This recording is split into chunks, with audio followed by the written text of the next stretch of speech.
नमस्कार, प्रभाव साक्षी news network और आप सभी का स्वागत है। रूस यूक्रेन युद्ध के बीच भारत की विदेश नीति और प्रधानमंत्री नरेंद्र मोदी की कूटनीतिक सूझबूझ एक बार फिर वैश्विक सुर्खियों में है।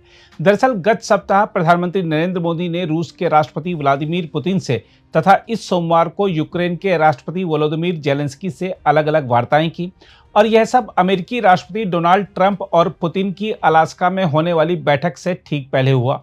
मोदी पुतिन बातचीत ऐसे समय में हुई जब अमेरिका और भारत के बीच व्यापारिक तनाव चरम पर था।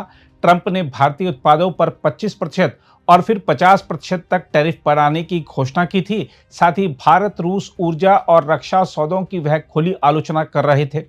पुतिन से फोन पर बातचीत में मोदी ने न केवल यूक्रेन युद्ध पर नवीनतम स्थिति जानी, बल्कि दोनों देशों के विशेष और विशेषाधिकार प्राप्त रणनीतिक साझेदारी को और गहरा करने की प्रतिबद्धता दोहराई। इसमें व्यापार, निवेश, रक्षा, तकनीकी सहयोग, नागरिक विमानन और रासायनिक उद्योग तक पर चर्चा हुई। इस वार्ता के जरिए भारत ने अमेरिका को साफ संदेश दिया कि ऊर्जा स्रोतों का चयन बाजार और वैश्विक परिस्थितियों के आधार पर होता है और रक्षा सौदे राष्ट्रीय सुरक्षा की आवश्यकताओं से तय होते हैं। यह मोदी की उस कूटनीति का उदाहरण है जिसमें वह अंतर्राष्ट्रीय दबाव के बावजूद सामरिक स्वतंत्रता बनाए रखते हैं। वहीं जेलेंस्की से वार्ता में मोदी ने भारत के स्थिर और निरंतर रुख को दोहराया कि युद्ध का समाधान केवल राजनीतिक और कूटनीतिक मार्ग से ही संभव है। दूसरी ओर जेलेंस्की ने रूस के ऊर्जा निर्यात, खासकर तेल को सीमित करने की आवश्यकता पर बल दिया ताकि युद्ध के लिए उसकी वित्तीय क्षमता घटे। यूक्रेन की ओर से यह भी संकेत दिया गया कि मोदी संयुक्त राष्ट्र महासभा सत्र के दौरान न्यूयॉर्क में जेलेंस्की से व्यक्तिगत मुलाकात कर सकते हैं। हालांकि भारत ने अभी इसकी आधिकारिक पुष्टि नहीं की है।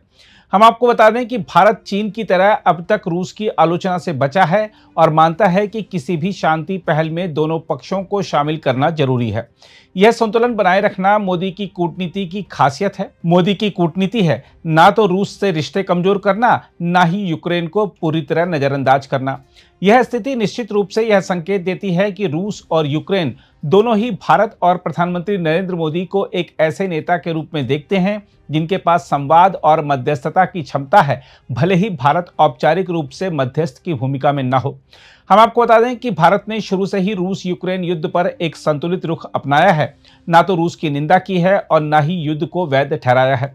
इस कारण नई दिल्ली दोनों पक्षों के साथ विश्वास का रिश्ता बनाए रखने में सफल रही है। पुतिन और जेलेंस्की का मोदी से अलग अलग फोन पर बात करना यह दर्शाता है कि वह अपनी अपनी स्थिति भारत के सामने स्पष्ट करना चाहते हैं, ताकि अलास्का में ट्रंप पुतिन मुलाकात से पहले भारत का दृष्टिकोण और समर्थन उन्हें मिले। मोदी की कूटनीति की खासियत है कि वह सभी से मित्रता, किसी पर निर्भरता नहीं के सिद्धांत पर चलते हैं। भारत की ऊर्जा जरूरतें रूस से जुड़ी हैं, जबकि पश्चिमी देशों और अमेरिका के साथ भी भारत के रणनीतिक और आर्थिक हित हैं। ऐसे में भारत किसी भी एक खेमे में जाने की बजाय विश्वसनीय संवादकर्ता की भूमिका निभा सकता है। देखा जाए तो अंतर्राष्ट्रीय राजनीति में अक्सर ऐसे विश्वसनीय, तटस्थ और सम्मानित नेताओं की जरूरत होती है जो विवादित पक्षों से बिना पूर्वाग्रह के बात कर सकें। पुतिन और जेलेंस्की का मोदी से संपर्क यही दर्शाता है कि भारत को वह ऐसे ही नेता के रूप में देखते हैं। देखा जाए तो भले ही भारत सार्वजनिक रूप से मध्यस्थता का दावा न करे, लेकिन यह स्पष्ट है कि वैश्विक स्तर पर विशेषकर रूस यूक्रेन संकट में भारत की शांत कूटनीति को गंभीरता से लिया जा रहा है। यह मोदी की अंतर्राष्ट्रीय प्रतिष्ठा और भारत की बढ़ती कूटनीतिक ताकत का प्रमाण है। दूसरी ओर अमेरिकी राष्ट्रपति ट्रंप हाल के महीनों में खुद को वैश्विक शांति निर्माता के रूप में पेश करने की कोशिश कर रहे हैं, चाहे आर्मेनिया अजरबैजान समझौता हो या पुतिन जेलेंस्की की संभावित मुलाकात। जून महीने में ट्रंप ने मोदी से भी अनुरोध किया था कि वह कनाडा से लौटते समय अमेरिका में ठहरें।